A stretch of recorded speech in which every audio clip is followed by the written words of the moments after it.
Who do you think allows you to live like this? My son, drenching me with the beer he was holding, uttered those words as he looked at me, soaked. Rubbing my beer-stung eyes and shivering from the cold, my son showed no sign of concern, only fueling his anger further. I'm done. I clenched my palms and glared back at my son. My name is Elizabeth. I'm about to turn 60. I raised our son Christopher with my husband William, who is 5 years older than me. But as soon as our son graduated college, he left home. We were enjoying our life as a couple until recently, when my husband started complaining of chest pains and went for a checkup. Told it was impossible at the small local hospital, we got a referral to a bigger hospital nearby. The results suggested that an even larger hospital with specialists would be better, so we started going to one in the city. Seeing a specialist meant we needed regular visits, and depending on my husband's condition, hospital stays were possible, which worried me. Just getting to the hospital took 2 hours. With the cost of time and money for visits, and needing checkups every 2 weeks, the financial burden was significant. Weighing the cost of travel against moving, we concluded it was cheaper to keep visiting the hospital. So we moved to a small apartment closer to it. Life in the new place was tough. Despite our savings, city living was expensive. My husband, who had worked all his life, had to rest, leaving me to find work. But finding a job was hard at my age in the city, and I ended up as a cashier at the only supermarket that would hire me, supporting our family through hard times. On the way back from a routine hospital visit, Dad, Mom. I turned around to a voice from behind, and there was Christopher, whom we hadn't seen in over a decade. We never lived a luxurious life, but we thought it was modest and peaceful. Yet, our son had always been dissatisfied, and upon landing a job at a big city corporation, he declared, "I can finally escape this suffocating countryside. I won't end up like this, living in poverty. I'm cutting ties and never coming back." With those parting words, he left home and we lost contact. Years later, we unexpectedly met him again after a hospital visit. As I struggled with what to say, my husband suggested, "There's so much to talk about, and it's lunchtime, let's go eat." So, for the first time in a while, the three of us went to a nearby restaurant. Over lunch, we updated Christopher on our lives, and he said, "Please, let me live with you." Surprised by his sudden request, he started explaining. He had clashed with his boss and, after a recent altercation, quit his job impulsively and was now job hunting. His encounter with us was unplanned, and seeing us after struggling alone, he asked to stay with us. Considering he had left home so confidently and was now in this state, we agreed to live together under the condition he pay half the rent and utilities. At the end of the month, after taking my husband to the hospital, I returned home to find Christopher had also come back from job hunting. "Christopher, the rent and utility bills are due soon. Can you give me your share for this month?" I asked, but got no response. Thinking he hadn't heard me, I asked again for the money, but he said he didn't have any right now. Moreover, he refused. "I've just moved in, so I'd like to be exempt from this month's payment." Struggling with just our part-time earnings, we were barely getting by, so I pressed, "That's not what we agreed on." To which my son, astonishingly, threw only $50 at me. "Shut up!" Shocked by his action of throwing money and not nearly covering the amount, all I could do was listen to him mutter complaints barely audibly. Afraid to even ask my son in his current state, I mustered the courage to, "What about the rest?" When I inquired, "You're greedy. I'll pay the rest later," he yelled and stormed out of the house. As expected, or unfortunately, that $50 was all he paid that month. This situation was completely different from our original agreement, and since we were not living a comfortable life, it became financially very difficult for us. But the following month, and the month after that, my son continued to refuse to pay, claiming he had no money, and occasionally threw a few tens of dollars at us whimsically. Despite not paying rent or utilities, he ate more than anyone, stayed up late with the lights on, and spent longer in the bath than anyone else, doing whatever he pleased. As a result, our living expenses more than doubled since we started living together. We couldn't continue living like this. Finally reaching our limit, we tried to kick him out for not keeping his promises.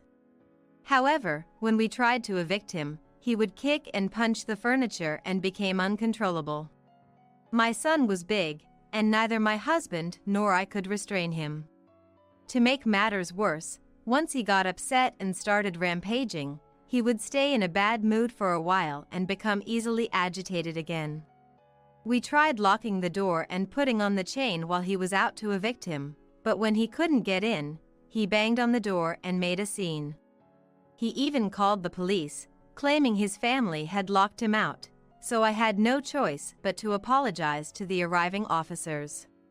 Living with a ticking time bomb was tough, but knowing his personality, I knew there would be more troubles ahead. We decided to properly educate our son, who was ours after all. To cover the increased living expenses caused by our son, I increased my part-time job hours. 3 months later, our relationship with our son remained the same, but my husband's health had significantly improved. We gradually reduced his hospital visits from 2 to 3 times a week to just once every 6 months for observation. On the way back from that checkup, my husband and I held hands, relieved that we had finally reached a milestone. We couldn't afford a lavish meal at a fancy restaurant, so we decided to celebrate modestly at home. But to avoid having the dinner eaten by our son, we opted for a slightly extravagant lunch instead.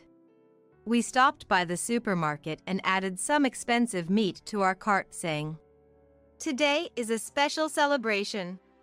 My son had gone out for a job interview, so he wouldn't be back until the evening. "While you're in the bath, I'll take my time cooking," said my husband. As the steak cooked to perfection and its delicious aroma filled the air, the front door suddenly opened. Just as I feared, my son had returned. "Wait, what are you doing here?" Before I could finish my sentence, my son said, "Wow, nice meat," and took both of the freshly plated steaks. "Hey! That's not for you," I yelled, but he didn't listen. He easily shrugged off my attempt to grab his arm and carried the steaks to the kitchen. He grabbed a beer bottle and started drinking without even pouring it into a glass. Then, without saying thanks, he began eating the steaks while standing. "Enough is enough. You haven't even paid for this month's food, let alone the rent and utilities up to now. That was for Dad's celebration. I can't forgive you for this, even if you are my son." At my breaking point, I shouted, and my son sighed deeply. Holding the beer bottle he had just opened, he walked towards me with long strides. I braced for a hit, raising my arms and closing my eyes, but then I felt my head getting wet. Instead of hitting me, my son had poured the beer over my head. "Who do you think is taking care of everything here? I'm the one looking after Dad during the day so you can work. I'm the one who helps Dad with his baths. I'm doing enough work. And you're still saying it's not enough? Are you saying I'm useless if I don't pay?" He raised his voice in anger, arguing how much he was doing for my husband and me. As I opened my mouth to argue back, he smashed the empty beer bottle on the floor. The breaking bottle startled me, and he immediately yelled, "Money, money. That's all you think about, a greedy woman who can't appreciate being taken care of. Fine, then leave. You hate it because I don't contribute money, right? Just go." Hearing the bottle break, my husband hurried out, staring directly at my son. I sighed deeply and looked at my son. I couldn't take it anymore. Fine. I'll leave by the end of this week. Hearing this, my husband gasped in surprise and then hung his head deeply. My son, sounding inconvenienced, said, "You're staying for another week?"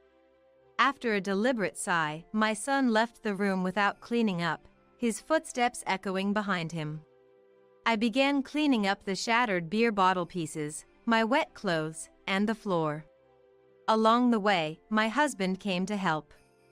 A deep sigh escaped me as I wondered how our son had turned out this way. A week later, we had packed our bags and were ready to leave the house. We had already shipped the larger items, and only small ones remained. After my husband left the house first, I looked at my son. He gave me a malicious smile and shooed me away with his hand as if I were a bug. Get going, greedy lady.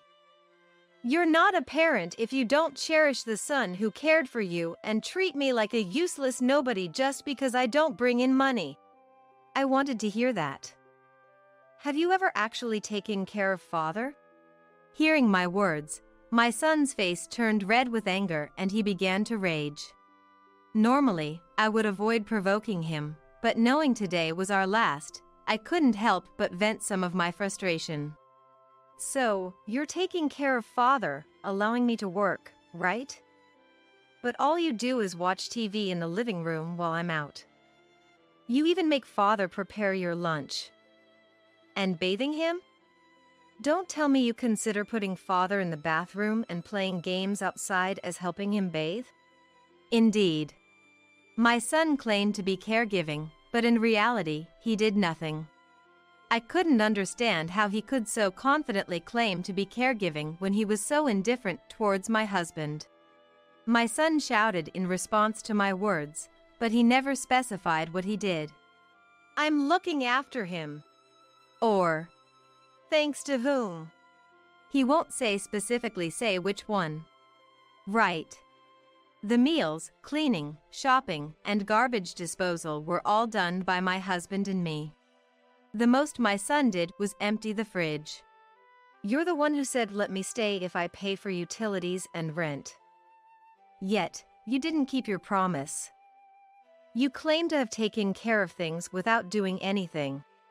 I tried to kick you out several times, but you always started rampaging, making it impossible. But today it ends. You need to decide what to do by the end of next month. Then you're free to do as you like. I can't take care of you anymore. With that, I explained the situation to my son one more time and closed the front door in front of him, who looked like he might hit me. He didn't follow me. That night, I received a high-handed email from him. Have you forgotten the kindness I showed you? Or, I'm willing to forgive you now. Ignoring it, the next morning, I received another email insulting us. The lowest of the low who abandoned their son. That was it. About a month later, I received a barrage of calls and emails from my son. I didn't notice them because I was at work, but there were hundreds in the history. As I was astounded, I answered another incoming call. Finally answering, huh? What's this about? Why can't I stay in the house anymore? My son repeated desperately that he could no longer stay in the house. Obviously, that house is on a 3-month renewal contract. I told you multiple times before I left that we weren't renewing the contract, so you couldn't stay there anymore, right? My son seemed to have planned to enjoy living alone by taking over the house, but originally, we were living there on a continual 3-month renewal basis. Since my husband's condition improved and we needed fewer hospital visits, we decided to end the lease. It would be unavailable to live in by the end of next month. If he wanted to continue living there, he needed to sign the lease himself, which seemed to surprise him as if he was hearing it for the first time. I didn't know that. You tricked me. Don't be silly. I explained several times, and even left the necessary documents for the lease change. If you want to stay in the house, sign the lease yourself. Otherwise, you can't stay, so leave before causing trouble with the management company. I said this and ended the call while he was still ranting. I was pained to see what had become of my child. He was smart enough to get a job at a big company, but why could he only behave like a rampaging child? 3 days later, I left the apartment without renewing the lease. I received an email from my son. Apparently, my son, who hadn't been job hunting, had squandered the salary he saved from his previous job. Without a job and unable to pay rent, he had no choice but to leave. Seeing the text about returning to his parents' house, I hastily called. Huh? You sold the house? It's my childhood home. How could you just do that? The house was too big for just the two of us. You left and didn't contact us for over a decade, so we couldn't even tell you we sold it. In the days when the economy was booming, we built a large, child-friendly house thinking of our son and future grandchildren. However, after our son stormed out, he never got in touch again. It seemed unlikely he would ever return. So, we decided it was best to sell the house to a family that needed it more.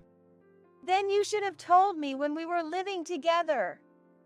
Hey, give me the money from the sale. It was supposed to be my inheritance. I have a right to that money, don't I? My son's absurd demands gave me a headache. Even if he was to inherit it eventually, the house originally belonged to my husband, and now it's owned by another family. We've decided not to leave anything for you. We haven't given you our new address, and we don't plan to. We're cutting ties with you.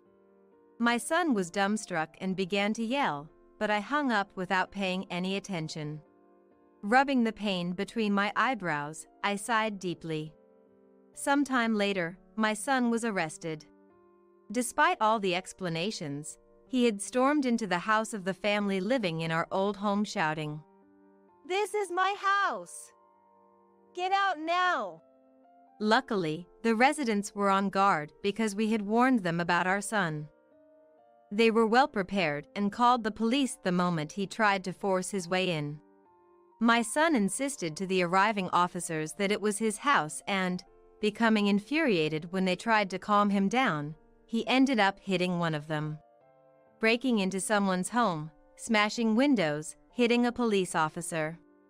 Naturally, he was arrested for several crimes. We apologized to the residents and the neighbors with cakes and asked them to keep our new address a secret. We used the money from the house sale and are now living in a small home in an unknown location to our son. The area is convenient for hospital visits, and with large parks and walking paths, it's perfect for walks. We hope to live peacefully and focus on our health from now on. My name is Jessica. I am 34 years old, living with my husband Brian, who is a year older than me, and our nearly 5-year-old daughter Mary. For some reason, over the past few years, I've frequently encountered troubling situations. For instance, when Mary had just started walking. She would insist on walking by herself or ask to be carried, changing her mind frequently as we hurried home from the supermarket. Then, a woman walking towards us stopped us, claiming my child had stepped on her foot. I apologized, surprised, but the woman was not satisfied and said if I couldn't manage my child, I shouldn't let her walk alone. Trying to keep the peace, I kept apologizing, but then she started demanding money for shoe cleaning and medical expenses for her foot. However, I had been careful to pull Mary close to me to avoid bumping into the woman as we passed. Feeling something was off and hesitating to pay, people started to stop and watch as it was evening and the street was moderately busy. Should we call the police? A kind-looking high school girl offered to help when Brian, who happened to be on his way home, called out from behind. Jessica, what's happening? As I began to explain the situation to Brian, the woman, realizing it was inconvenient for her now that my husband had appeared, left the scene. Lucky I didn't have to work late today. You had bad luck today. Really? I'm glad you were here, Brian. Thank you. And there was another incident on a different day. It happened on a holiday morning when I left Mary with Brian and went to the bakery. A woman seemed to be waiting for me to come out and persistently demanded the things I bought. That time too, Brian, who had followed me because Mary had asked him to, happened to come upon the scene and managed to fend her off brilliantly. That was so scary. I'm so glad Brian came. You have really has bad luck. I can't always be there to help, so you need to be careful. Brian has been incredibly reliable in warding off these odd women. Today, I'm driving to my parents' house. Brian loves me and our daughter dearly, and usually, we go out as a family, but unfortunately, he had to stay behind this time. Staying at Brian's parents' house during the end-of-year holidays has become a tradition. Then, we plan to visit my parents' house, but this year, Brian's work has been so busy that we had to postpone, and it's been hard to find the right time. Today, as I talked to my daughter sitting in the junior seat, I reattached to the passenger side for this occasion. Dad must be disappointed. Grandma said she bought lots of strawberries because she knows how much Dad and I like them. If Grandma says it's okay, will you give it as a gift? That's right. As long as you don't eat them all by yourself. Our drive is filled with conversations about Brian. After driving for a while, we park at a convenience store. Inside, we use the bathroom, and I buy orange juice and a small pack of biscuits. These biscuits are my daughter's recent favorite. I'll give these to Grandpa, she says, clutching them carefully as we head back to the car. Mary, why don't you drink some juice now? It's dangerous while the car is moving, I suggest to her before fastening her seatbelt. However, she shakes her head, saying the biscuits are for Dad and the juice is for Mom as a gift. Pleased with her thoughtfulness, I offer her some tea I brought from home instead. After making sure she's hydrated, I'm about to start driving when I notice my shoelaces are undone. Oops, hold on. My shoe is about to come off. I step out to retie them and stretch a bit after the long drive before getting back in. My daughter is quietly looking at something in her hands. Mary? When I ask, she's holding the dash cam. It came off. She must have been playing with it, and now it's showing today's drive in fast forward. Oh dear. I've told you this isn't a toy. Attempting to stop it, I accidentally press the wrong button. Switching the video to one featuring Brian. Oh, I pressed the wrong one. Dad's in this, but when was it taken? Without much concern, I'm about to press another button, when a strange man appears in the video, entering the car and starting a shocking conversation. What's this conversation about? I pause the playback and suggest a short break to my daughter, putting on a DVD of her favorite anime. After making sure she's entertained, I nervously play the dash cam footage with the volume low. Listening to the conversation between Brian and the unknown man supposedly on a day he should have been at work. After watching everything, I change our destination to a nearby police station and rush in. The officers, surprised by my appearance, review the dashcam footage with me.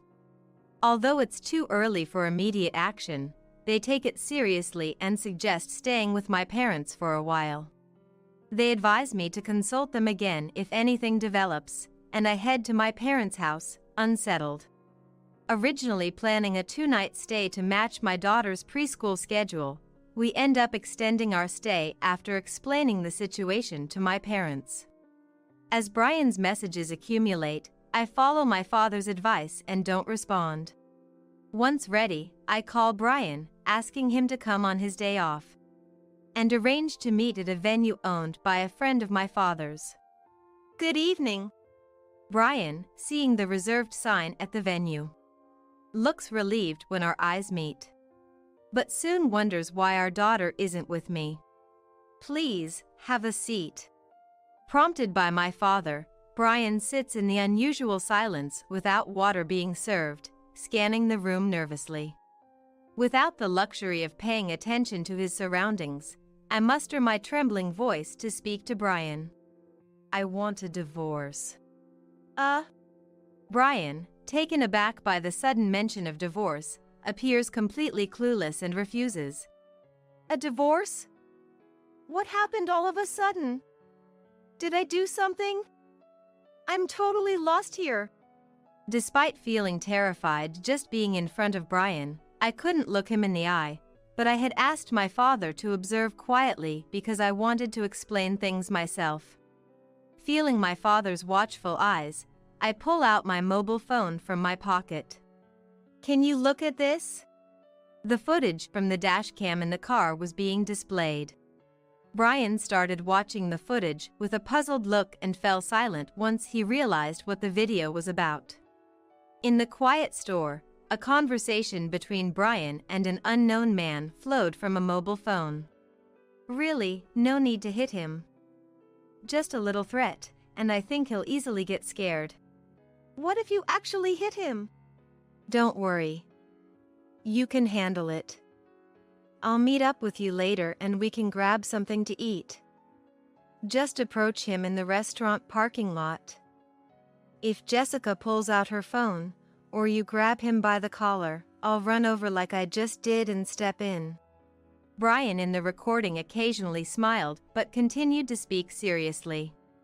He was giving instructions to a stranger to attack me and my daughter, even planning out a scenario where he would step in to rescue us. It was then I realized that this man in front of me was my husband. Acknowledging this made me start to tremble. Moreover, from the conversation, it was clear that this wasn't the first time my husband had orchestrated such an encounter. In fact, the odd women who had harassed us before were also sent by Brian, all to make himself appear good by rescuing us at the right moment. Lately, we had started getting used to being accosted by women, mimicking Brian's method of retort, so now he had sent a man to create a greater fear and save us, to boost his own image. From the video, I knew that this plan was set for the day we returned from visiting our hometown, where we had been staying. Brian watched the video silently, then pondered with his hand on his chin, looking down. Seeing him motionless, my father quietly spoke up. Do you have anything to say? Then Brian slowly lifted his face and exhaled narrowly. Jessica, why would you make such a video? James, this is fake.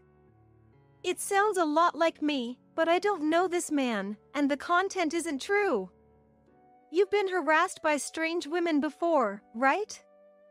You must be fantasizing about being a victim because of stress. I should have been more careful to look after you. Brian offered a light apology to my father. I exchanged looks with my father and sighed. This video will be submitted to the police as evidence. Brian had always been kind to us, but there were many times when his actions were merely to create a good impression on others. As expected, he tried to convince my father with some excuse, exactly as I had anticipated. Hearing my firm declaration, Brian's attitude changed instantly. Police! Are you kidding me?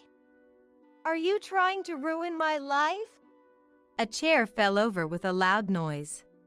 Brian stood up, swinging his fist to strike me.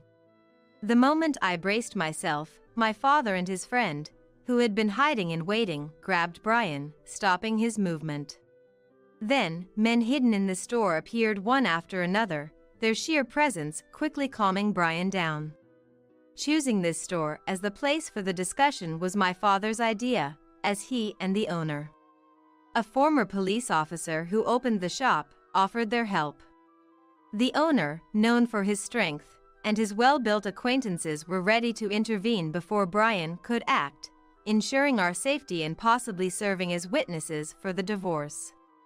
I had never been physically assaulted before, so I was grateful for everyone's help in responding quickly. Surrounded by friends, Brian had no choice but to sign the divorce papers I offered him without any attempt to resist or deceive. Later, I reported Brian's behavior at the meeting to the police, but, disappointingly, their response was sluggish. My claims of almost being hit, based solely on my perception and with no actual physical harm, along with the drive recorder footage being the only evidence of Brian's plotting, which was also an attempted act, made it hard to present my case. I couldn't provide any evidence regarding the women who had harassed us before. The difficulty in explaining such incidents, along with the fact that it was a domestic issue, led to a less than satisfactory consultation outcome, even though I managed to get a divorce. It took a considerable amount of time. Perhaps it was because I consulted a different department, or because the officer in charge changed during the process, requiring me to repeat my story, before finally being told to consult the police station in my home area. Exhausted, I decided to give up and return to my hometown. As I was about to open the door to my home, I felt a strong pull from behind. Stumbling as I turned around, there was Brian standing. If you guys just come back, everything will go back to normal. I won't tolerate any more of your whims. Brian, with force, tries to pull me and shove me into his car. As I scream and desperately resist, my mother, sensing the commotion, comes out to see what's happening. Noticing her, Brian doesn't even glance at my mother but goes inside to try and take our daughter.